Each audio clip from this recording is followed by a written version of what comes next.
Kevin, this week is Workforce Development Week, and we know that the president was supposed to hold an event at the Department of Labor that was canceled because of the shooting this morning. But there were meetings held at the White House, weren't there?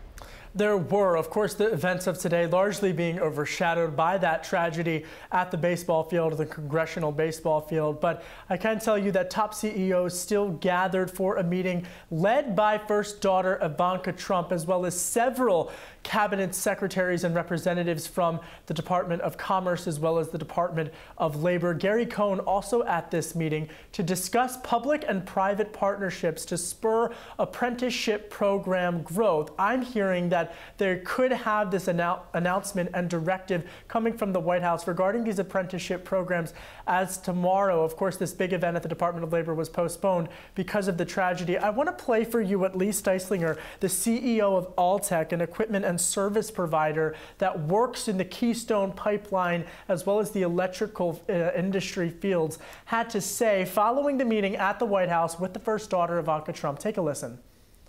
These apprenticeship programs, we create them through business working with government. So it's really public-private initiatives focused on what are the skills that are needed by each industry, working with the Department of Labor in order to make sure that those skills match the demand that's not only here, but that's coming in the future.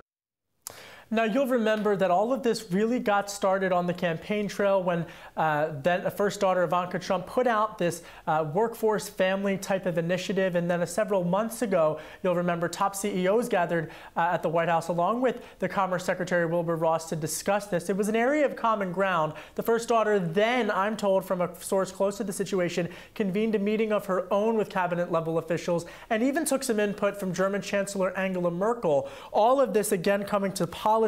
Take a listen to what the CEO of Siemens, Judy Marks, had to say about this apprenticeship program. We need skilled workers. We need workers who have more than just a high school diploma and can get vocational training. So we're doing apprenticeships in welding, in mechatronics, in tool, in mechanics, so that people can earn a good living, get a 2-year degree, work for companies like ours, and also have the ability to get that 2-year degree debt-free and have a skill. So next steps, of course, come from this directive that the White House will formally unveil. It's unclear whether or not they're going to need congressional approval. However, I'm hearing that the Higher Education Reauthorization Act could be expanded to include several of these apprenticeship programs as well as vocational training. Kevin, is the White House willing to put up or advocate for any money behind this? I mean, it seems like they advocate for things, but then when the budget priorities come out, usually it's cuts. Is there any increase in spending or spending that will be dedicated to these plans?